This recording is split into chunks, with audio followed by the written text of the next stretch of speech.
Welcome to the College Football Survivor Show, where playoff survival is always on the line. Here's Shehan J. Haraja and Bobak Hayeri. Hey everybody, it's the College Football Survivor Show. I'm Bobak Hayeri with my co-host Shehan J. Haraja, national college football writer for CBS Sports. We're glad to have you with us. EA Sports College Football 25 is coming this summer. And on Thursday, May 16th, not long after you hear this, they're going to have a reveal at 11 a.m. They're going to reveal the cover. And they're doing a great job of kind of leaking information in a way to get people excited for the release and the return this summer. We thought it would be fun to figure out what the cover will be. Certainly, it'll be something involved, someone involved in some level of the college football playoff race. Probably the current playoff race, but who knows? They might go retro. We'll see. And we can also take a second to imagine what covers might have been had the series continued past 2013. But before we dive in, let me remind you, you can find us on X and TikTok at CFB Survivor Show, where we have video highlights of the show, run polls, and listen to your feedback. Please take a second to like, rate, and subscribe to us wherever you get your podcasts. Now, this is going to be a bit fun. I just have to start this one off, and this is where our age gap is going to come in. What was your first memory, Shehan, of playing a college football video game? So this is actually where I get myself into trouble, and I say that I think I played it once before in my life. I think that I played it once at like a YMCA, but otherwise I've never really played an EA Sports College Football video game. So we are coming at this honestly from two opposite. Now I will say I was so I didn't play a ton of video games growing up, frankly, but I was a sports video game guy. I was just more of a 2K and Madden guy, and also NFL Street. Let's give a shout out to NFL Street. So like actually, this will be, and I did get the go ahead. Yes, we have a 3-month-old at home, but like my wife said, you need this game. You need to buy a video game system, because I like the video game system I have right now is an Xbox 360 that I play NBA 2K13 on, and my wife is like, no, I think you need to upgrade. I think you need to actually learn this and do this. And honestly, we might have a whole podcast just about me being like, wow, this is so different from what I'm used to. Like, it's so much fun. So I am like the novice here. I love that we're coming at this from two completely opposite angles. Well, and to be fair to those listening, I was an avid gamer for quite a bit of my life. And then it phased out and different, came back, phased out, came back. I got into college football games in college, but still that was long enough time ago that there weren't that many of them. So it wasn't hard for me to go back and find a few of the older copies. Because I've got right in front of me a copy of the original Bill Walsh College Football on Genesis. If it's in the game, it's in the game. Southern speed, Midwestern power, West Coast skill, East Coast tradition. You know, they're the marketing that went into this. I'm reading the back of it. But before we get into this stuff, I just thought I'd ask, because I remember I was also more like, when I was in high school, I would rent like Joe Montana, which is really an old reference, on Sega Genesis. I played 10-Yard Fight on the NES, but the idea of there being college licenses was radical. Like, we'll get into that. We can dive into the history of this. It's pretty fun. Well, and I will say real quick, Greg, so you mentioned you really got into the college football video games when you were in college. Mm-hmm. That's part of the issue, right? Is that I went into college in 2012. I started covering college football in 2013, and 2014 was the last one, right? So like there was no time for me to really even get into it, because like that was the moment that they stopped. Now, my real great regret is that, wow, it would have been way smarter of me to buy the one with RG3 on the cover, considering I was at Baylor at the time. But like, this is the thing, right? When you're in school, you kind of just assume that this is how it is and how the world works, right? You're just like, yeah, obviously, like in 2 years, like some other Baylor player is just going to be on the cover. We'll have these forever. And then they go away and you don't really think about it. So that is a huge part of why I never played the college games. Now, I will say also, I actually think that like a big picture, I mean, when you talk about actually learning football, and like learning the rules, learning even the players, learning how like scheme and all this sort of stuff works. Obviously, again, for me, it wasn't college, but it was Madden. Like Madden was so important to me, just learning the details of football, right? Of like, oh, here's here's what routes are, here's what's, just whatever, right? And here's how plays work, here's how running lanes work, all that sort of thing. And I know from obviously talking to lots of other people that the college game takes some of that stuff to another level in terms of bringing college aspects into the actual gameplay. So I'm very excited to get a chance. People, if you're listening to this, I need to figure out the cheapest way to get this done. What's the cheapest video game system that I can get it on? What's the cheapest way to buy it? Because like it's pretty much just going to be, I'm going to buy a new video game system. And by the way, our producer backs up NBA 2K13 is the best 2K. It absolutely is. I've got a player as myself on the Philadelphia 76ers who averages 30 points a game in 5-minute quarters. I'm killing it. But yeah, it's like people really underrate in terms of getting people into actual sports how big video games are. And I will also mention too, the few times that I did play when I was growing up, again, it was like at the YMCA they had it. I would always play with the University of North Texas because like they're like our hometown like backyard team. So I would always play with North Texas. Really? Not SMU?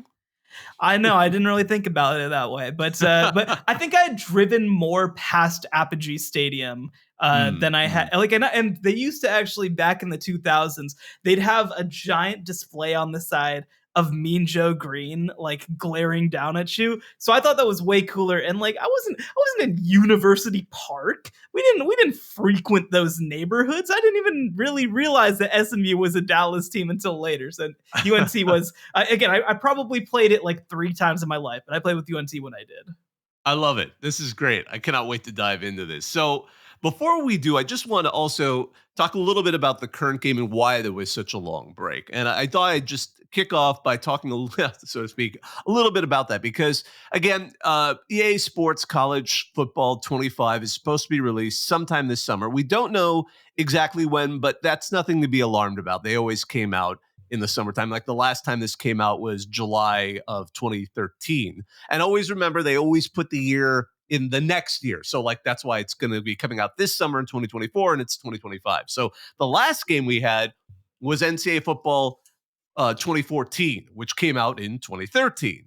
For those who don't recall what occurred in that time, EA decided to put the game on pause because they were in the middle of the lawsuits that came with the Ed O'Bannon case. They were named co-defendants. There were several cases that had been brought together to kind of talk about what we now consider NIL rights. But when they were basically suing over that, in the middle of that September 2013, I remember this actually, they declared, the former players actually were declaring victory because EA announced it would no longer make the game.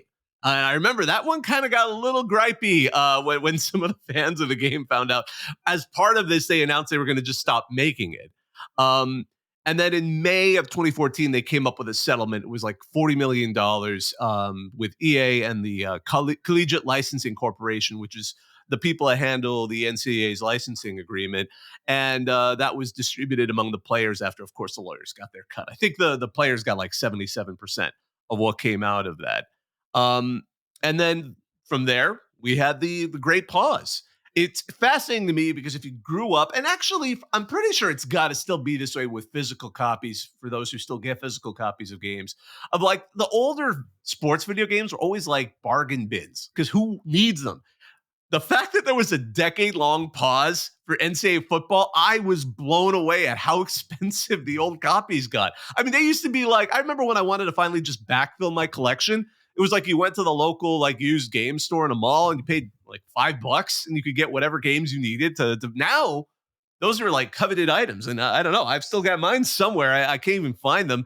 However, I could find some of the more recent ones, or some of the older ones. And we'll get to those in a second. But here's what we do know about the current game. It's being programmed by EA Orlando, who are the developers of the Madden NFL series. And let's see, couple of months ago in February, they confirmed the title as it is now, EA Sports College Football 25. I can actually get to why they don't call it NCAA Football 25. That kind of confused me at first, but that was actually part of the settlement. Is they agreed they would stop using the NCAA name, and I don't know if they ever got around to fixing that. And then they promised to give more information in May, which seems to be the cover is what they're talking about. Also in February, they announced that all 134 FBS teams, which again, there's not going to be 136 in a couple of years. For those who may have missed it, who is it? It's Delaware, and then who's the new one? Missouri State. Missouri State. Yeah, sorry. Missouri State's going to be joining Conference USA. I forgot about Delaware, actually, like you mentioned. Ooh, that is a lot of teams that are going to be moving up. That's a lot of teams. So maybe they'll have update. Like, should they have live updates, or should they just make you buy the next edition of the game? If they're Well, can they prevent that? Because I think that's like a whole thing even with the Madden games, is people would just upload the college football rosters into even the Madden game, right? So like it's I think that and even of course into the NCAA 2014 game, right? Like that was also a big thing too. I do have one question. I don't know how much you've looked into the legal suit, but like, is it an NCAA side that they can't use the game, or is it a legal side, or like is it like it would be a legal issue for them to use NCAA? I'm not sure entirely. It seems like they just decided to skip it entirely. I mean, to be fair, I think EA is playing it safe right now. They're trying to do everything above board. As some of you also know, they've gotten most of the players to sign on to this agreement to use their name, image, likeness. 10,000 plus, yeah, a few like Arch Manning don't want to be part of it, which is fine. A lot of people are joking about, March Anning and all the players are going to create to replace him. But yeah, so I think they're playing it safe there. And the earlier reason why NCAA came off was because of an earlier settlement. I can't see why they would not, but I could also see why EA might just see the value in just skipping it all together. Because quite frankly, when we're talking about the existential nature of college football right now, is the NCAA even going to be around in a couple of years? Do you want to brand your whole thing? That's what I was kind of wondering about, because if like I don't know, again, if it's an NCAA issue or if it's more the game side issue. If I'm the NCAA, like I am not happy that my name is not on this game. If you're the NCAA, you want to associate the most valuable property that college sports has with your name. And of course, we'll see over the next couple of years if the NCAA ends up long-term being involved with college athletics, whether they break off, whether even within the NCAA they turn into another governance group. Obviously that's a big thing that I've been reporting on for really the past 2 years, and I'm only scratching the surface of. But it's going to be fascinating, because again, if I was the NCAA, I'd be trying everything in my power to get my name on that game. Yeah, it is. It's an interesting question on why that isn't there. But one of the things that's been a little annoying is Electronic Arts. I still call them that because I'm old. They've been a bit of a black hole in terms of trying to get information out of them. Most of the information that's been gleaned about this game is through freedom of information requests and leaks coming from the universities, not from the programmers themselves or the developers themselves at EA, which is fascinating to me. Now, here, I'm going to just say a real quick introduction to just the video game system, the college video games in general. They're a product of a funny time, because some of you may know, because I think it comes up in trivia nowadays, the very first college football video game that we consider a college football video game was the one on Genesis. If you can't see it at home, just look it up. It was a simple white cover, Bill Walsh, College Football. Came out in June of 1993. It was before they had NCAA licenses. Instead, they just licensed a big name coach. It's really funny because the cover has him talking to a player who's clearly a Stanford player, except they've, well, in those days, photoshopped. I don't even know Photoshop, probably old school, like removed it physically. The logo's for Stanford. So it's some unnamed player with a white helmet instead of a Stanford logo on it. Now, there's kind of there's nuance to this. Why would you get Bill Walsh? Well, if you think about the only other major football game on the market right now, there were two of them actually. One was John Madden Football, which launched in '88 on the PC by EA. And I'm old enough to remember when Electronic Arts was a really, like, they were I'm going to get a little old school here. I had a Commodore 64, which is a really old system. Well, it was a quote unquote computer, but it was really for video games. Back in the day, they were like the cool company. Like they had programmers that they tried to make look like rock stars. Like they came out with all of their programs came in what looked like record LP albums, like thin paper sheets. They had photos on the back of their programmers looking like they were rock stars with like big hair and like black and white, all of that stuff. And they also got into kind of cool ideas like let's license games. So the first video game license that we consider a sports game license was back in 1983. Dr. J versus Larry Bird, one-on-one, got updated in the 80s to Jordan versus Bird, but that was it. And it was one-on-one because there was no way the PC could possibly have like 5 players at the time. So they did it one-on-one. And that turned into Mike Tyson's Punch-Out on NES, something I grew up playing.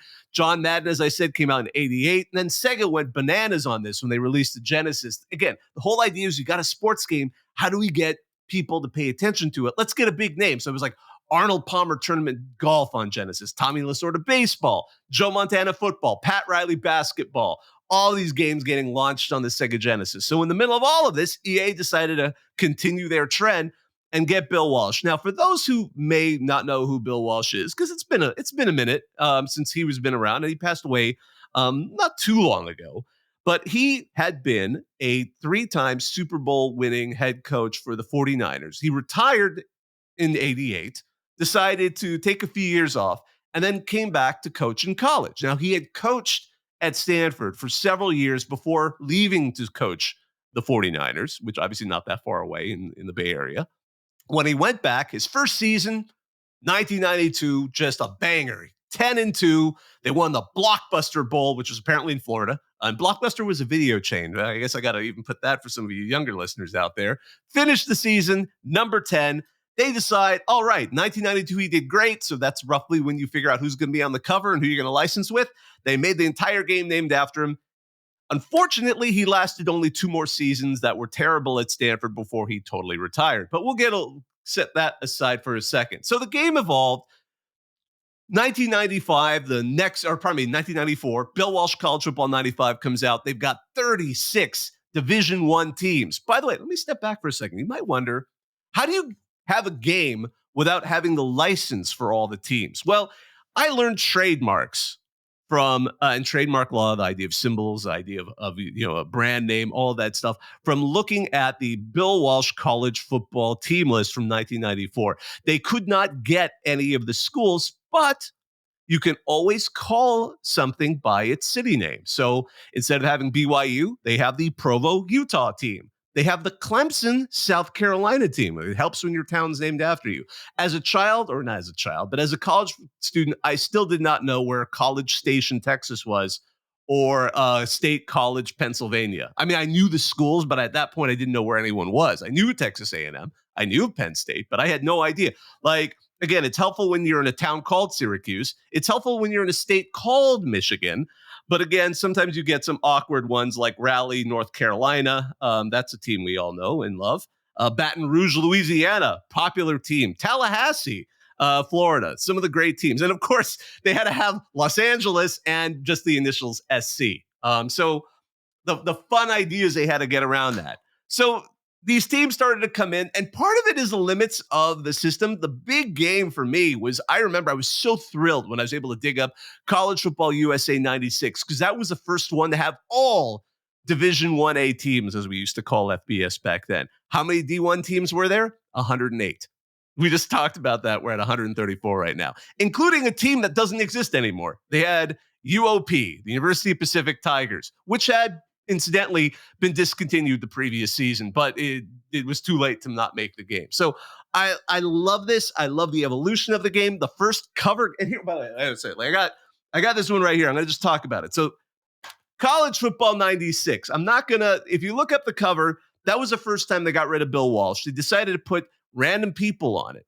And something I discovered, like they put, action shots. There's a K-State player, a Florida State player, a Michigan player, the USC band leader, and a Wisconsin band leader on there. But, let's make it really interesting. They didn't license any of these guys. In fact, I looked it up, and over time, people have figured out who the two players were. Both of them were K-State's wide receiver Ken Lockett, Michigan running back. I actually don't know how to say his last name, and then an unknown FSU player. The wild thing is the two players they identified were actually still playing when this game came out. So for the colleges, so technically those would have been NCAA violations, but they never named them, is my guess. So it never came up. My goodness. And then finally, I'm just going to put out one. NCAA Football 97, or what was called then just College Football USA 97, was the first one to feature a guy on the cover that was identified. University of Nebraska quarterback Tommy Frazier. He didn't go drafted because he was injured, but he was the face of the back-to-back national title teams that Nebraska had. So I think that was why they decided to put him on the cover of that one. But my goodness, I could just blather on all day about this, but this was an exciting one for me to talk about. I love the history of the game. And then 98 was when they decided to add the NCAA football name. I don't know why. I think it's because they decided they went to PlayStation. That was the first PlayStation version of the game. Maybe they thought it would be really cool. They got the formal licensing from the NCAA to use their name for that game. And then again, it lasted until they had to ditch it. But at that point, we just went tradition. It's so fun to look at the old covers too. I mean, they went 98 was the reigning Heisman Trophy winner, Florida quarterback Danny Werfel. They got next year, they went with Heisman winner Charles Woodson. Then 2000, Texas Heisman winner Ricky Williams. 2001, Sean Alexander. Well, he was a great running back for Alabama, but why not Ron Dane? Do you know why? There were other college football games in that era. So the problem was he was licensed to a game by Sony Computer Interactive. And I remember that. Sony Computer Entertainment, they were another big PlayStation developer. They released NCAA Game Breaker series, which went from 96 to roughly, well, technically 1995 to 2003. So they were poaching a couple of these guys. Like they had in 96, probably 95, the first launch title. They had Eddie George. They had Warwick Dunn the next year. Scott Frost, Nebraska quarterback, future head coach Scott Frost, was on the cover of NCAA Game Breaker 99. They had Cade McNown, and then Ron Dane was on the cover of NCAA Game Breaker 2001. That series was okay, and then it kind of got weak. Like the reviews, I had one of. I actually had the edition with Ron Dane. It was pretty awful. They just weren't as good as EA Sports. Sega Sports also tried to get into it for their Dreamcast system because Sega Sports was always this big thing. They had the 2K series that you were just talking about. Like they were famous for NFL 2K, NFL 2K2, all of that stuff. They launched two games. One was NCAA College Football 2K2, which had Drew Brees on the cover because, again, the reigning Heisman champ was in another game. It only had the Rose Bowl, which was really weird. I actually played that game a lot more than I care to admit. It had these two guys, these two announcers that kept repeating the same things over and over and over again. But you know how it is. If you grew up in those days, you know exactly what it's like. You just get used. You could almost memorize. You could still hear some of the voices that were speaking in those games. And then they only went two games. Then they did NCAA College Football 2K3. Eric Crouch, the Nebraska QB, was on the cover, and that one petered out. And there were a few other odds and ends. I mean, gosh, I still don't know anyone who talks about NCAA football by Mindscape for Genesis. It was a one-off game.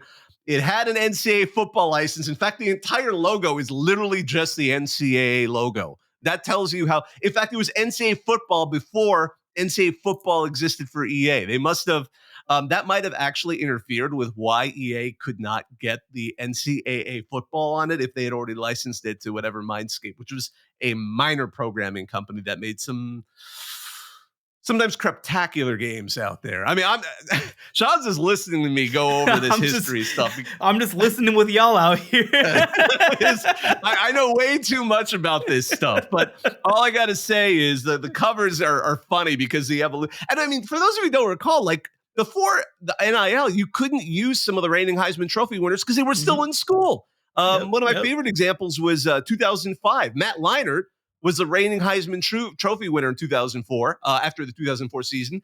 They couldn't use him. Jason White was still at OU, and at that point, he didn't really have an NFL career, so his star was a little less shiny. So they used Larry Fitzgerald, the Pitt wide receiver. So there were some weird quirks in there. And then 2006 was still the weird one. That was when they decided to go retro. And I remember getting that coffee. That was like, I was just out of law school. It was 2005, the summer of 2005, studying for the bar.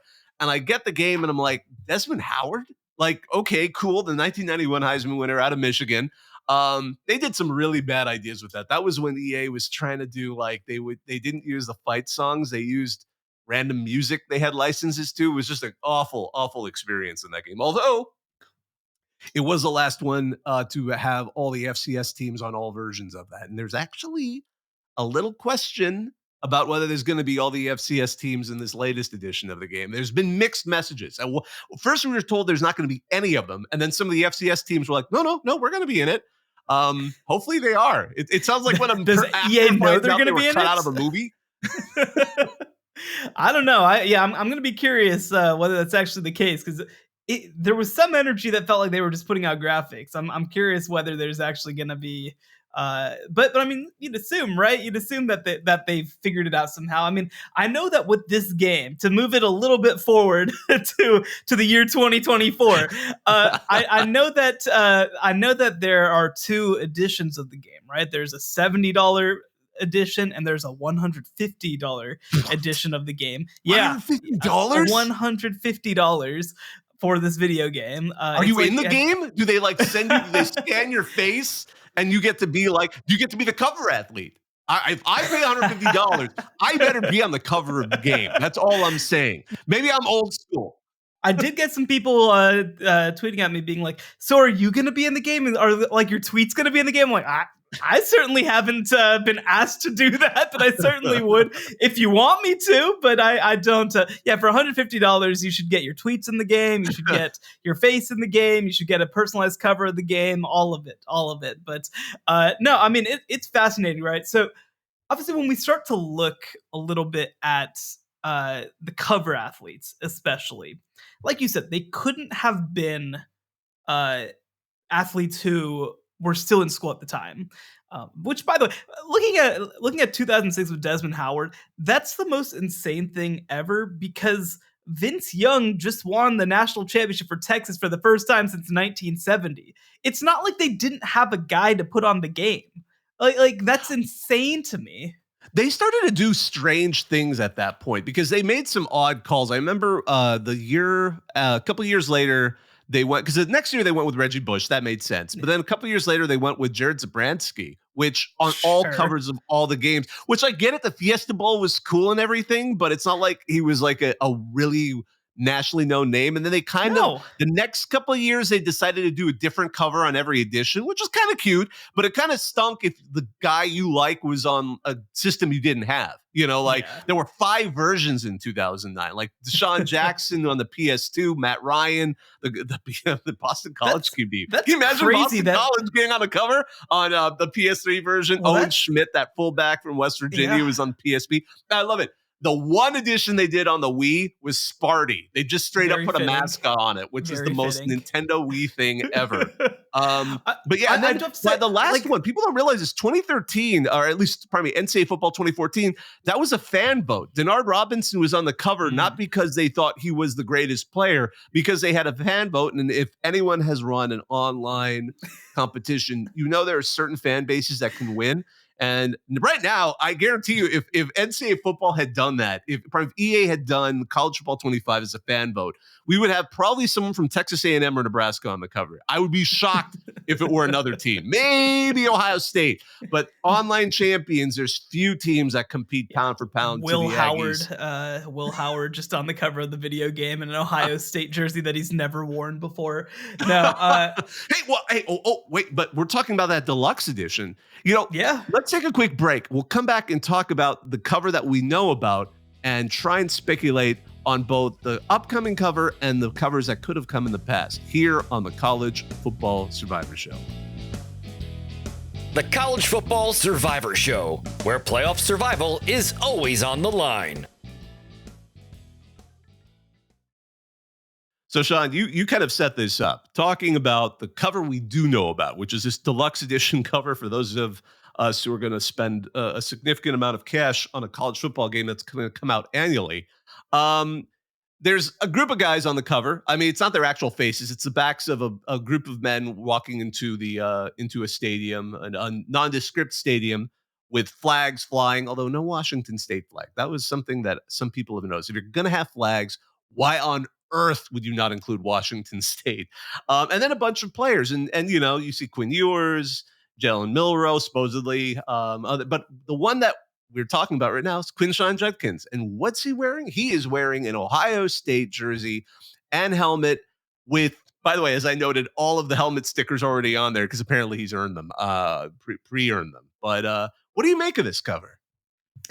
Yeah, I mean, it's one that I think makes a lot of sense. My thing had always been, I think that Donovan Edwards is going to be on the cover because one, you've got Michigan reigning national champions. Two, like he's a name. He's somebody that people know returning to college football in a year where there aren't very many returning stars in general. Now, Donovan Edwards was not a star last year, but I think people think he will be a star most likely in 2024. There's also some like interesting symmetry with 2014, right? The last one of these games had a Michigan player on the cover in Denard Robinson. Now, coming back with another Michigan player, I think would make a lot of sense. What we had heard before from some reporting from Matt Brown from the Extra Points newsletter is that there were going to be multiple players on covers, and that they would be different positions from different schools. I kind of felt like it would probably be different conferences as well, and there is a pretty good geographic spread on this deluxe edition cover. Now, I will say too, we don't the full version cover is supposed to come out this Thursday. Now, the way that it was phrased is a little confusing. It said, see both covers on Thursday. I'm curious if that means that there will be like a solo individual player cover, like one of them, which wasn't necessarily what we were hearing before. Like you said, so much of this information has not been stuff that EA has released. It's been stuff that's come out through FOIA requests. So like you don't always have every piece of context with the FOIA request, or you don't necessarily know, like, does EA go in a different direction? Do they decide to do something else? I will say earlier this offseason, I made guesses. If they were to do 4 covers with 4 different positions, my guess was that they were going to go with Donovan Edwards at running back. That was going to be their running back. Travis Hunter was a guy that I thought that they'd really have a good chance of doing because he's a big-time Colorado player, but he's not a quarterback and wouldn't take that spot. I thought there was a really good chance that Quinn Ewers was going to be the quarterback just because of like what he did at Texas and what Texas did coming back last year, et cetera, et cetera. And I'm trying to think. I had another. I feel like I had a wide receiver somewhere, but like I was Luther pretty in line. Was that? Well, you've done Luther Burden, maybe? Maybe that's what it was. I can't remember right this second, but I feel like I got pretty close, all things considered, to what ended up happening. I feel like if you're trying to find a star in a conference, the ACC is the toughest one to try to find a player who's deserving of being on the cover. Like you look, I mean, Clemson doesn't have I don't think that Cade Klubnik is that kind of player. Florida State lost everybody who everybody knows. I don't know if we want to get into the Cam Ward conversation, but overall, I think I was pretty good. I mean, if you're going to put Quinshon Judkins on there, I think Cam Ward is valid. I mean, but then if you put Cam Ward on there and don't put the Washington State flag, then we are going to have some problems. Oh my goodness. I do love that there is a Washington player on there, but they made sure you can't see a number because I don't think they even knew who was going to be a star in Washington. Like you can just see the side of a helmet. And maybe, again, when we see the full cover, maybe there'll be more. And there's a couple of teams where it's helpful that there are no names on jerseys like USC and Notre Dame. So they can just throw 2 players out there and maybe the number matches, maybe it doesn't. But yeah, there would have been some interesting ones out there. And then you get to kind of the interesting question, because when we're talking about a cover with an individual player, I hate to say this, but you basically have to eliminate almost all of the defensive players. I don't think there's ever been a defensive player on any of these covers. Because I looked up every cover on every weird version of college football that's come out. They've never put a defensive player on the cover because college football games, if you're in football games, like the old school football games, including the old Atari where the first 70s video or early 80s video game was fascinating. It was like a big trackball, and you had to roll it as fast as you could, and it would make the little X move faster, and you were trying to like get the ball, but it was all about offense. So the idea of having defense as part of the game came later in football video games. I'll actually push back. There are actually two guys who are defenders who have ended up on the cover, and that would be Charles Woodson on the 99 edition. And then also on one of the covers was Brian Arakpo, the Texas linebacker on NCAA 2010. Oh, yes. He was on one of that was when they were doing like 12 covers. You're absolutely right. You got me on that one. Woodson, I'll say, kind of got in because he was a Heisman Trophy winner. Because that one you kind of slide in there. Sure. But you're right. But he was a defender, and I mean, it was a big deal that he was a defender who won the Heisman. I will say it's also very funny to me with the 09 and 10 editions that the PS2 and the PS3 had two completely different covers. That's crazy. Yeah, I was about to say, when you're relegated to the PS2 cover, that, when the PS3's already out. Yeah. and not only that, but all respect to Utah, but when the Utah QB gets on the PS3 cover and you're not, oh man, that would have been interesting. That is kind of funny when you think about it. It's like, congrats. I mean, when you're the fullback, and Owen Schmidt, for those who did not see him play, was a phenomenal player for West Virginia. But again, it's like, okay, you've been relegated to the PSP. What? No one has a PSP. I can't even imagine that. Like that would have been a funny one. There was also an edition, gosh, on that. I never bothered to look it up, but there was an edition on that horrible system, that failed. It was a phone. What was it called? But it was like a phone video game system, and it was so dumb because you had to hold the video game system to you had to hold it sideways to talk. But anyway, I'm not going to. I have absolutely zero clue what you're talking about right now. Our producer will look this thing up. It was so ridiculous. It was a Nokia video game system, and it was such a fiasco and a half because you had to take the battery out to put the cartridge into the phone. Like it was one of the most disastrously planned things of all time, which is why you haven't heard about it. The 1990s sounded wild. Oh my gosh. Yeah, it was. And that was in the aughts. That was straight up in the aughts. That was not that long. Spiritually, still pretty much the 1990s. Yeah, still pretty much. But kind of, who do you think is going to get the individual cover treatment? Yeah, so I think Donovan Edwards does have a good chance. Now, I think it's more interesting to talk about potentially the guys who weren't on this initial cover, because I think that they're kind of assumed that they're going to be in the conversation. I think there's a pretty good chance that who ends up on the cover is somebody from this initial group. But I think that does make it interesting. So like you said, I would lean against there being a defensive player who's going to be on the cover of next year's game. I actually don't think it's impossible. There's a lot of push to try to get some of these defensive players more attention.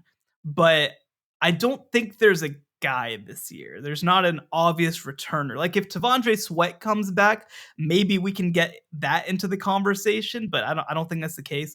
So in terms of great players who are returning, two sort of came to mind for me that aren't in that first group.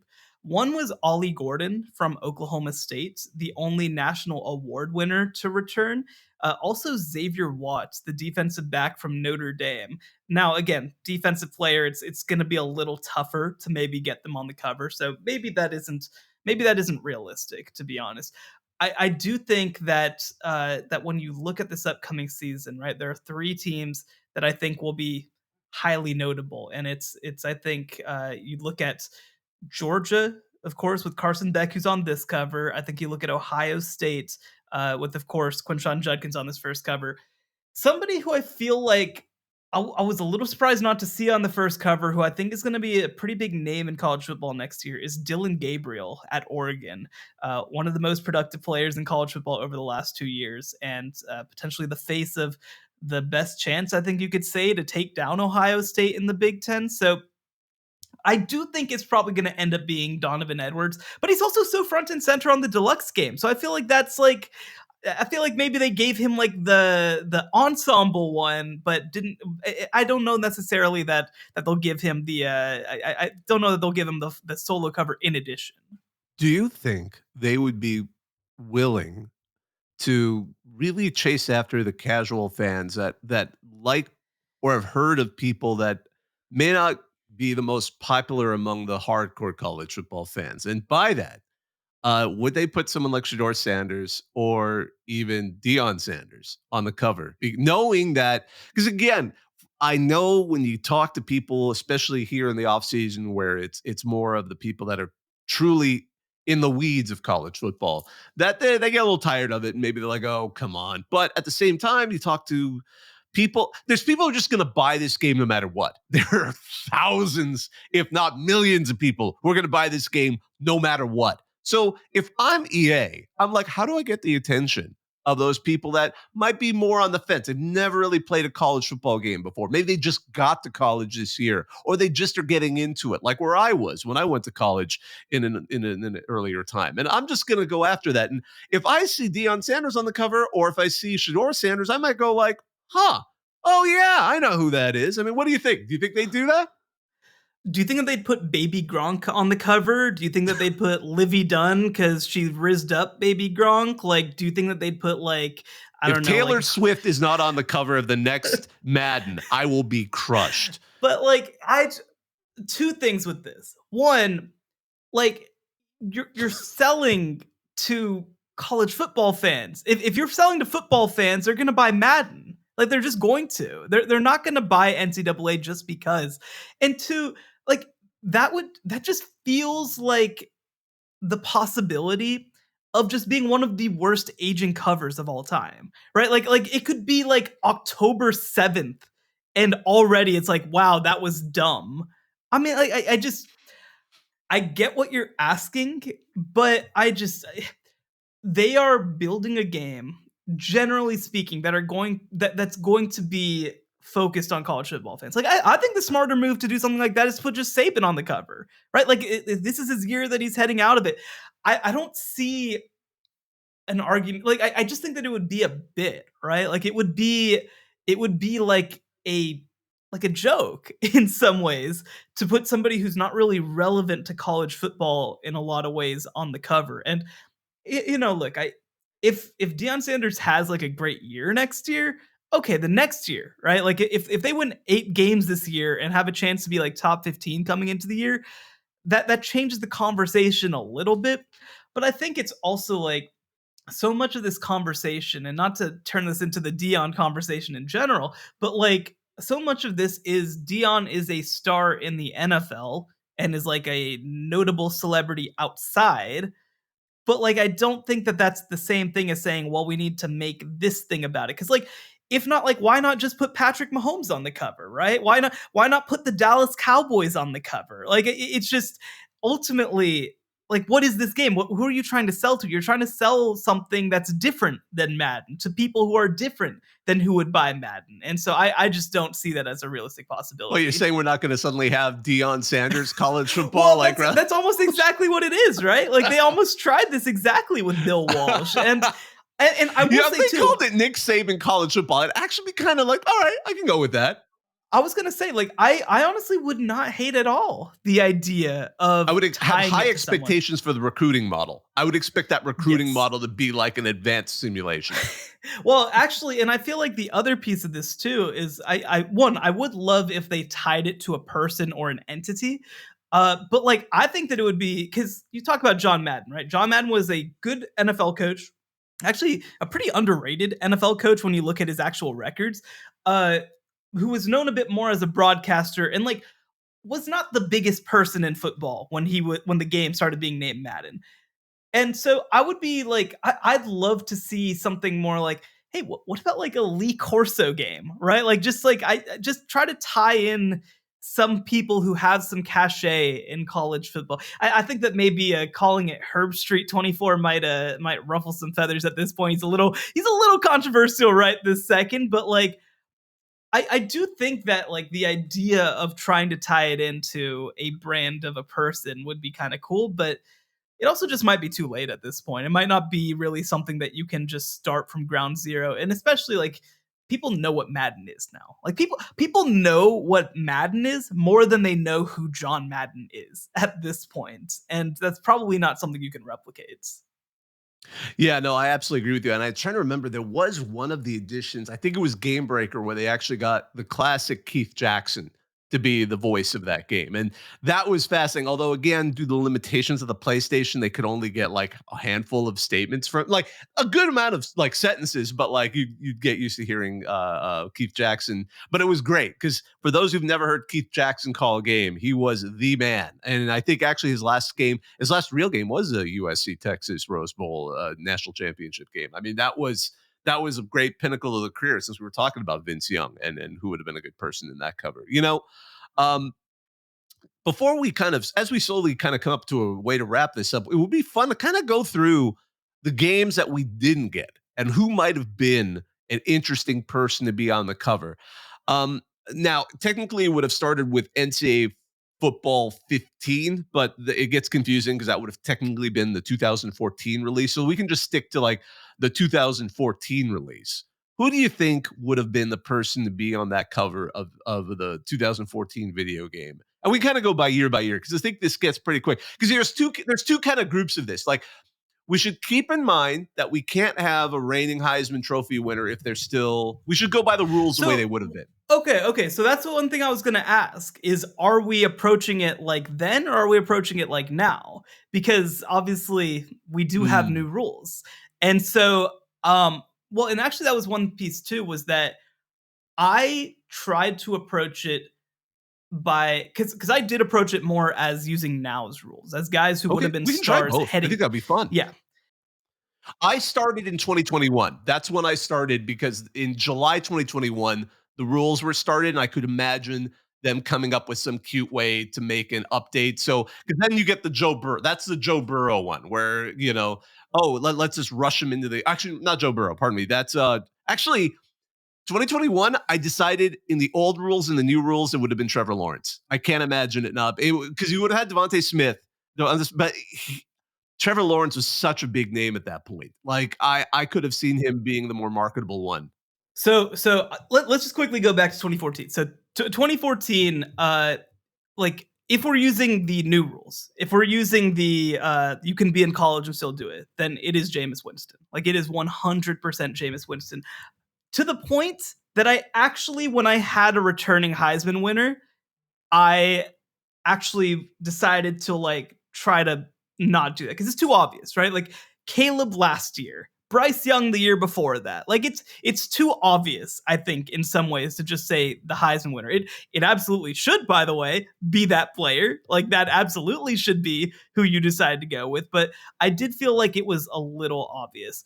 So going into 2014, one name that came to mind for me was Melvin Gordon from Wisconsin. Obviously a different, not necessarily a superstar, but somebody who was really, really good, was like a record-breaking type player, rushed for 1,600 yards the year before that, ends up rushing for way more than that, by the way, in 2014, rushed for 29 touchdowns. That is ridiculous as a college running back. But I think that Melvin Gordon, if we're putting Jameis Winston to the side, I think that Melvin Gordon heading into that year would have made a lot of sense. I could have also seen, because again, I went the old rules. So I was also thinking perhaps AJ McCarron, or this would have been Johnny Manziel's year, because he would have been done. Yeah. He would have won the previous Heisman, couldn't get it. And then heading into the 2014 season, he was done. And he would have been an interesting one, because he would have been a popular cover. I like to think that Ed O'Bannon personally heard that they might put AJ McCarron on the cover and said this video game should not exist anymore, because that would be the worst thing that I've ever heard in my entire life. But all that said, I could see Melvin Gordon specifically in the 2015 release. I think he would have been interesting. I think he could have been if you don't go with the Heisman winner, which was Marcus Mariota, who would have been also a popular one. I think he was a popular player. I mean, the other category, probably the other, like Amari Cooper, JT Barrett was still playing. Dak Prescott would have been kind of a fun one. He got pretty big in his name, especially midway through the season. Where were you going on that one? With 2015, you're saying? Yeah. I think that it's an obvious one for my rules, and that's Ezekiel Elliott. I think that he is the Mm. biggest star in college football. I think that he is the guy who paced the national championship team. Ohio State was basically supposed to repeat. It was supposed to be no conversation. Unfortunately, they came just short. But I think that Ezekiel Elliott is the overwhelming obvious choice to be the guy on that team. Not a bad call. Not a bad call at all. So let's go to the next year, 2016. So again, Derrick Henry wins the Heisman. We'll set him aside. I would go Christian McCaffrey. He was such a superstar, and he'd be such an interesting player to have on there. But who would you go with? Yeah, I think that McCaffrey would have been a really good one to have on there. In terms of preseason, I thought probably Deshaun Watson. He came really close to winning a national championship. Of course, in 2016, he did win a national championship. That obviously cemented him as one of the greatest players in the history of college football. And so I do really like your pick of Christian McCaffrey. I think that one makes a lot of sense. But I would have ultimately gone, I think, with Deshaun Watson. Though I will say, with the benefit of hindsight, I really would have preferred that they go with Christian McCaffrey. It's so funny, folks. Like we're trying to keep everything sorted in our heads because the way the timeline works in the video game world, and we're going to try and simplify it, is, for example, we got the college football game coming out. It's EA College Football 2025, but it's based on what occurred in the 2023 season, right? Because we're in 2024 and we haven't even kicked off our season yet. But going back to our list, so from the 2016 season, the 2016 season's already done. Lamar Jackson's won the Heisman Trophy winner, but there's some other great players out there. From that, who would you put on the cover of next year's game? Yeah, I would push very, very, very hard to get Ed Oliver from Houston on the game. They wouldn't have had a defensive lineman before that, and he was fresh off of that crazy freshman year that he had, right? Where he tore Lamar Jackson to shreds. You know, I think they played Florida State later. Like they played some incredible teams. Oklahoma was another one that they played that year, and they beat them. They kept Baker Mayfield out of the playoff his only year that he missed the playoff as a starting quarterback in Oklahoma. He was the moment. He was the story. Now, it would have hurt that Tom Herman just left from Houston, but I think that Ed Oliver heading into that year was, if we're putting Lamar Jackson aside, by the way, because he is a returner, by my criteria, I think Ed Oliver is that dude. That's a good one. You know, another guy who, if we're using the new rules, NIL, like who was popular and was also kind of an attractive player in terms of like popularity, other than like a Baker Mayfield, Sam Darnold would have been a dark horse because he, Yeah, for those who yeah. don't remember, he got hot there for a while after that season, and he would have been an interesting one. But I like Ed Oliver. That's that's a great one.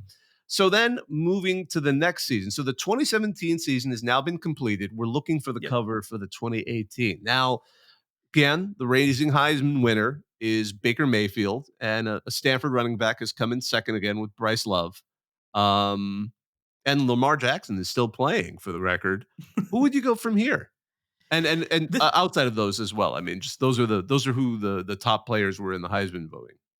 Yeah, this was kind of a, I don't want to say a down year. That's not really fair. I think that the two that come to mind might both be running backs, actually. I'm thinking Bryce Love from Stanford, like you mentioned, he's a returner. He didn't have the senior year that he really should have had. But that's not relevant to picking the cover for the game. Like you said, another second place finisher from Stanford, because that's just what they do, baby. They just finished second place in the Heisman voting. The other, in terms of like a young upstart, is Jonathan Taylor, the running back at Wisconsin. He was only going to be a sophomore that year, but like he at the time just looked like maybe the best Wisconsin running back of a generation, right? Like he came in and just immediately put up crazy numbers, crazy yardage on a very good team. I think that he might have been on the short list. But again, I think coming into the year, there wasn't an obvious kind of consensus guy. Yeah, it's interesting too. I remember those were the back-to-back years where they weren't necessarily getting the national attention, but they were doing great at the G5 level. That was when San Diego State had two running backs Donnell Pumphrey and Rashad Penny Rashad Penny actually made it into the top 5 of the Heisman Trophy race because Crazy. Saquon Barkley, who we should also mention too, great running back for Penn State, was also in that mix. But there were some great running backs that year. And also another G5 oddball that would have been kind of interesting to see thrown out there. And a couple of years in a row, he would have been an option, would have been Mackenzie Milton, the UCF quarterback. He was fun. He would have been a popular one if they put Jared Zabransky back in the day on one of the covers from Boise State. I think Mackenzie Milton would have been one as well. So now let's see here. The 2018 season has finished. Who would you pick from that group to be the face of 2019? I think that this is the moment. This is the time. The defending national champion at the time is the Clemson Tigers and their star quarterback, Trevor Lawrence. So I think that this is the year that Trevor Lawrence ultimately gets on the game. He was probably the most high profile after his freshman season at Clemson. And like he was supposed to kind of take over college football in a lot of ways. And he had a great career in college football. I don't think that he ever the funny thing, this is when I started doing All-America teams, was I think the 2020 season just about. And like he was so good, but he never did. I don't think that he ever ascended to be like, this is the number one player in college football necessarily. I think that this is the closest time that he would have gotten to. And he was consensus number one quarterback coming in. I think he would have been on the cover of the 2019 game. Not Tua? Yeah, it's a good question. I mean, these two players played against each other, right? And like had their games against each other in the national title game. If they wanted to go bigger, right? Like they could go Tua, but I think that the right move would have been Trevor Lawrence. I think that he was that level of player. No, that makes sense. And for the record, Kyler Murray was the reigning Heisman winner. And that brings us 2019 season. So we're looking now at the 2020 cover when all of us were worried if that might be the last game for a while with what's going on with COVID. But obviously Joe Burrow, gosh, I know you're trying to avoid Heisman, but he's a hard one to ignore as far as a guy who just sort of took over the sport. I mean, there were other guys out there, Jalen Hurts, Oklahoma, Justin Fields, Ohio State. But Burrow was just a dominating force that season. He's a hard one to ignore, but I know who else would you put up there? There's a couple of other good ones too. I mean, you could want to do a running back. You got Chip Howard out there. You got, others. Who would you put up there? Well, so for the 2020 season, right, with my criteria, Joe Burrow would be heading out at this point. But the guy who did come back to school that I think actually would have made a lot of sense on the cover is Ja'Marr Chase. Now, Ja'Marr Chase ended up opting out the season. He didn't actually play, but I don't think that's all that relevant to what we're doing here. I agree. So I think that Ja'Marr Chase would have been the easy pick. Like he was the one guy from that team that was coming back. He was one of the biggest stars in college football. I think that there was optimism that he could be a star independent of that team. And obviously, by the way, it has come to fruition. It turns out Ja'Marr Chase is really, really good at football, but I think that he would have been the guy heading into that 2020 season. That makes sense. Now let's take a look at the 2020 seasons wrapped up with the players that did participate. We're looking for 2021. This is an interesting race because Trevor Lawrence at this point has become an established quantity. Devontae Smith has won the Heisman Trophy winner. You've got other guys, a lot of great Alabama players. Najee Harris, Mac Jones, Justin Fields is now a key player at Ohio State. Zach Wilson at BYU. Who would you go with? I think that if I'm EA, I really think about doing a teammate cover with the Ohio State receivers. Because you had Chris Olave, you had Garrett Wilson, I believe that was Jackson Smith and Jigba. I don't know if he had broken out as yet, but you had all those three guys. Olave was like the known commodity heading into the 2021 season. Like he was the preseason All-American, but like I think that's a cover that would have made a lot of sense if they had done it. And by the way, would have just absolutely aged perfectly heading into the future. You would have had someone looking at like, who's this guy? Oh my goodness. All right. Well, let's see here. Now we've just completed the 2021 season. We're getting into a zone where last season and this season, now we have merged in. The NIL's in. It can be anybody at this point.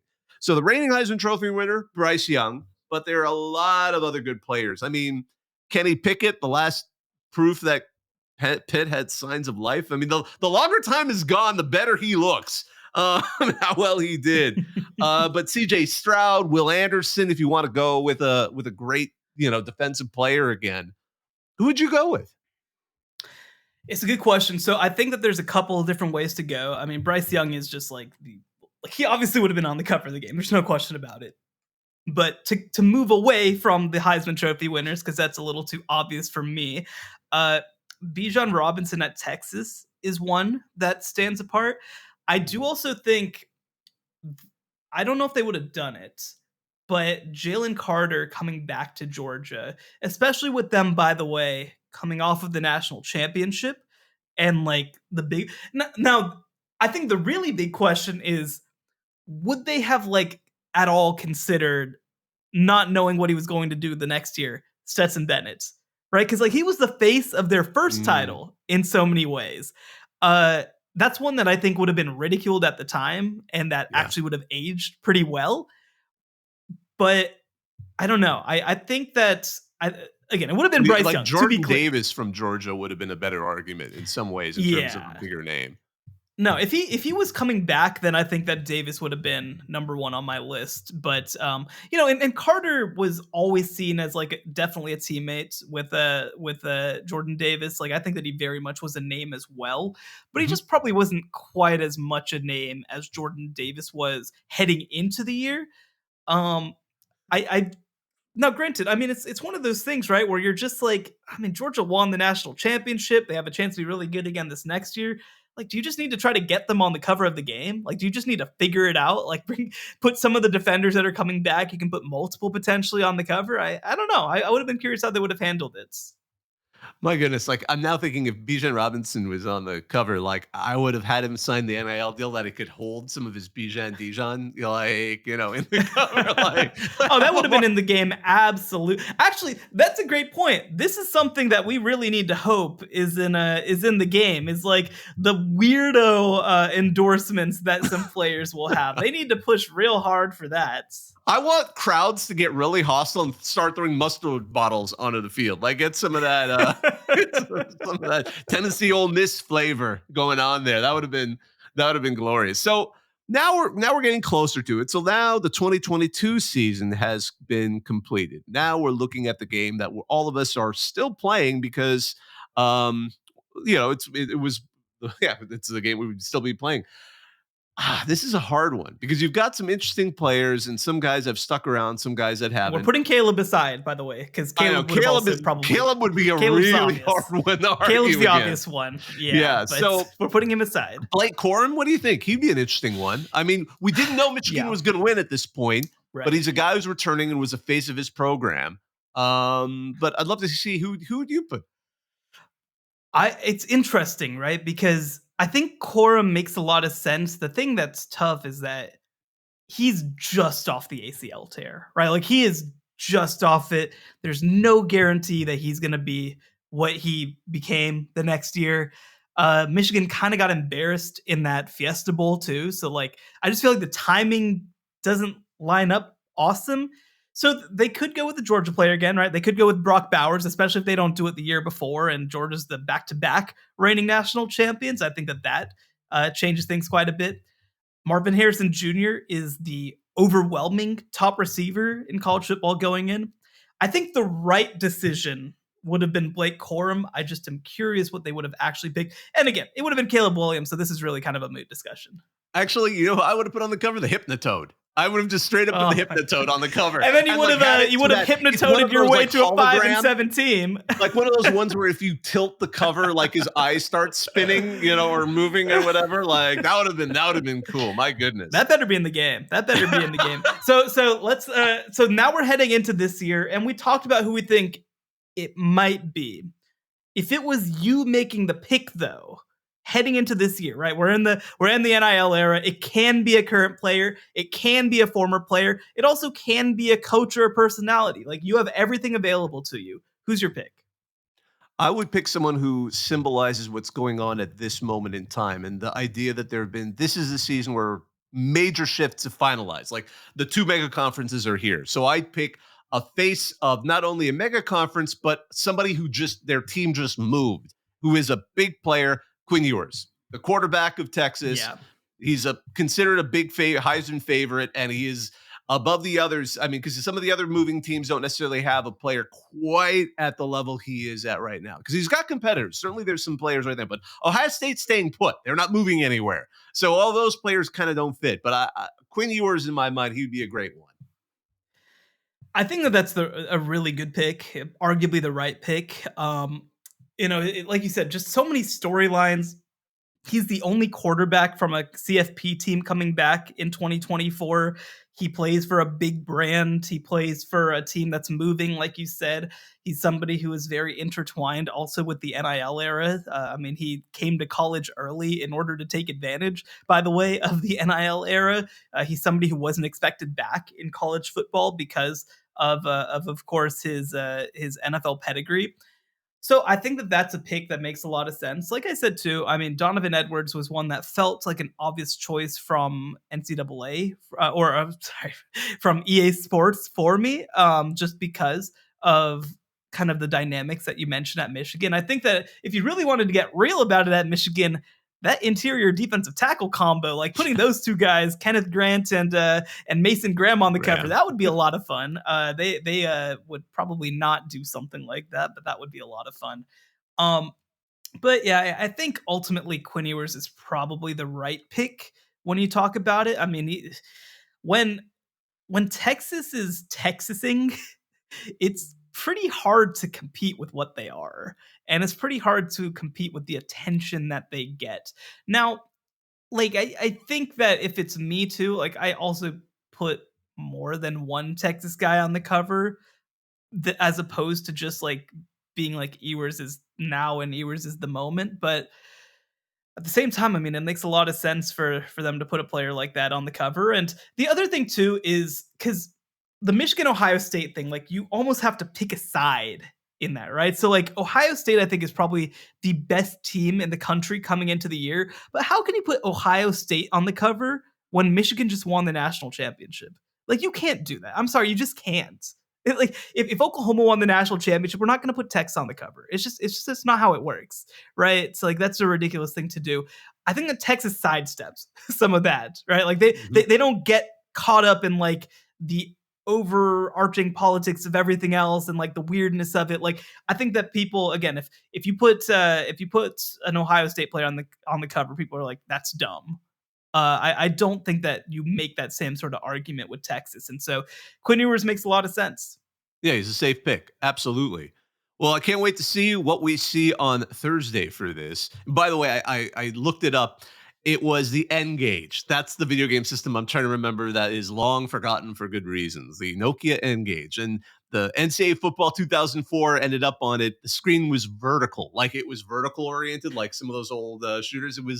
I just read the clip from the GameSpot review. It definitely brings nice roster of features, but it can't back any of these features up with gameplay, graphics, or sound. So that was the era which some of us, I was not even growing up at that point. I was already out of college, but my goodness, I can't wait to see what's going on. We'll all be part of this wonderful hype machine that goes up to the release of the game, and we'll see where it goes. Well, want to thank all of you for listening for this rather epic edition of the College Football Survivor Show. Wanted to thank our listeners. Wanted to thank our producer, Joey Aliberti. Be sure to like, rate, and subscribe to us wherever you get your podcasts. You can find us on X and TikTok at CFB Survivor Show. He's Shehan J. Araja. You can find his work at cbssports.com and at Shehan J. Araja on X and TikTok. I'm Bobak Hayeri, part of the group that runs Reddit CFB. Thanks for listening, everyone. The College Football Survivor Show, where playoff survival is always on the line.